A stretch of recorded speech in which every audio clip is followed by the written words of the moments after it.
wenda tuve gatoya kuri JP turi buze kumugaruka ahubwo ducumbikiye JP yinjiye mu muziki noneho industry y'umuziki. Ubwo turi buze kuza JP noneho ari muri industry y'umuziki itangiye gutangira. Ariko noneho tujye gatoya ku muziki ubwawo. Icyo gihe cyose waba uri muri church, uvuye muri church,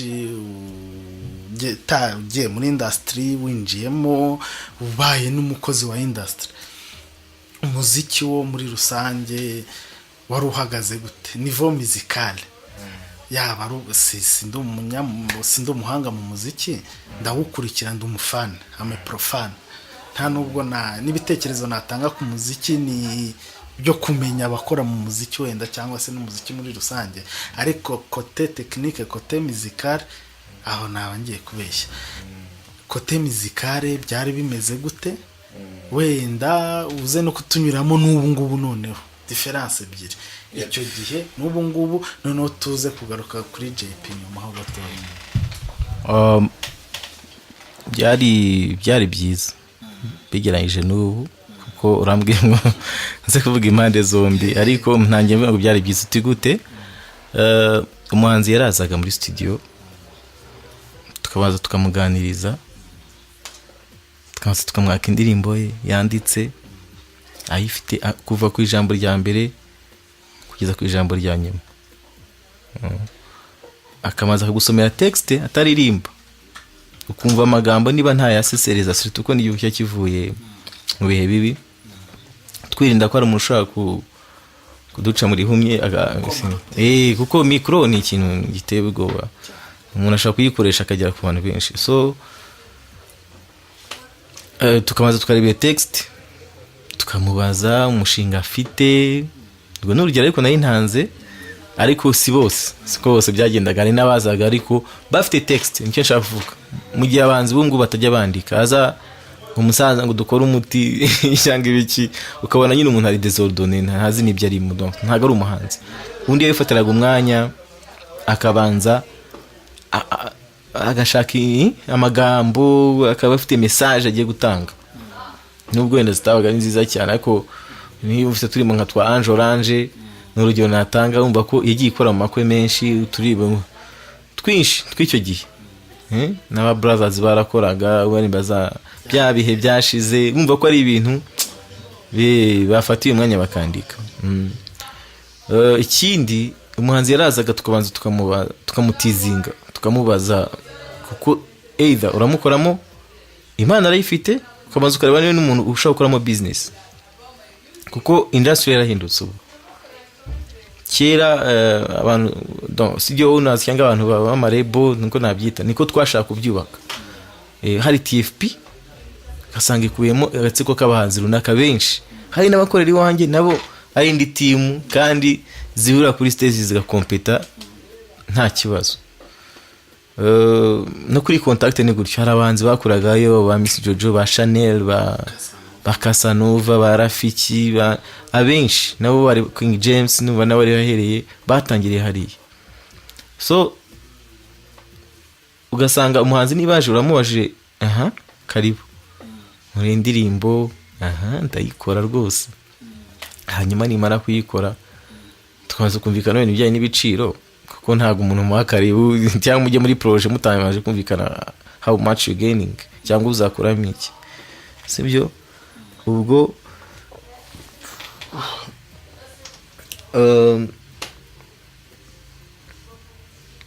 bijyanye na ntuza na teasing twabakoreraga, ndi ku rugero natanga ni nka Big Dom.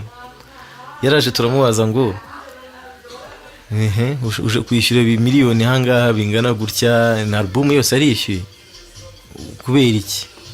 Aradusobanura ngo ndashaka kumenyekana, nanjye mbu umuhanzi nkabarutabona, hanyuma numenyekana bigende bite? Nginzi muzazishyira kuri radio numvikane, hanyuma niwumvikana nzakora igitaramo, abantu baze banyishyura amafaranga, hanyuma niba kwishyura niwanyishyura ubwo nyine nzahita nyajyana kuri banki, ibintu byinshi cyane.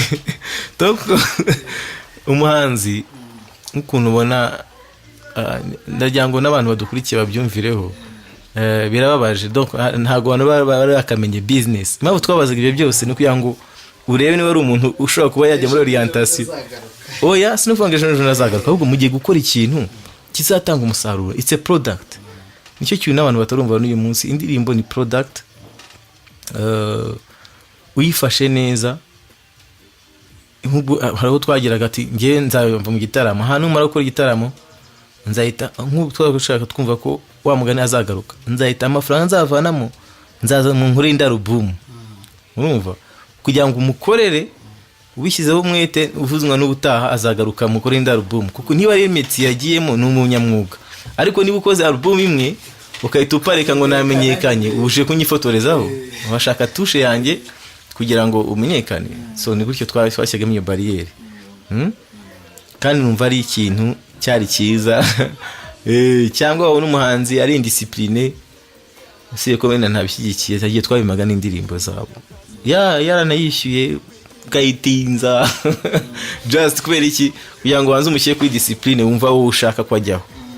Bitandukanye n'iki gihe abahanzi bashaka ba producer bajya kuri discipline, kandi byarakunze rwose. Abahanzi barabategeka, ariko nge sindimo mu bategeka, bitewe nuko na background yanjye nyine uburyo natangiye mu mwuga wanjye, ntabwo sinibaza ko n'umuhanzi wabitinyuka kuza mbwira ngo do this as he is paying me for the whole life.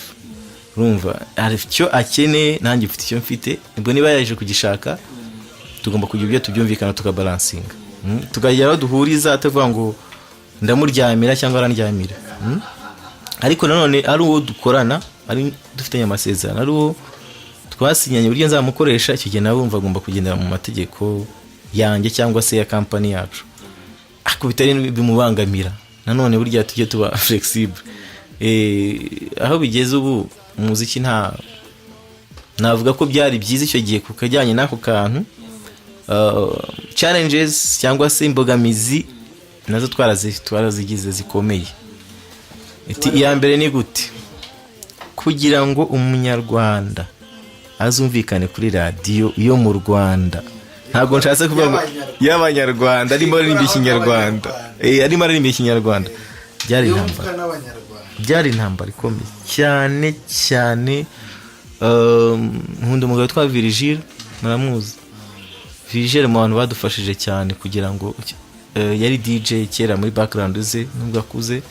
Buriya Virgile w'akabari kwa Virgile Gikondo, yakoraga na Marino Pasadena yakoraga na Marino kuri Radio 10, ariko ugasanga we Fazara ashaka kuyifata harimo Radio Maximo cyangwa Casanova cyangwa Baskizi, nibwo binjiye ku maradiyo batangiye gucuranga indirimbo, ariko bigoye cyane, nta mafaranga batwakaga ya ruswa.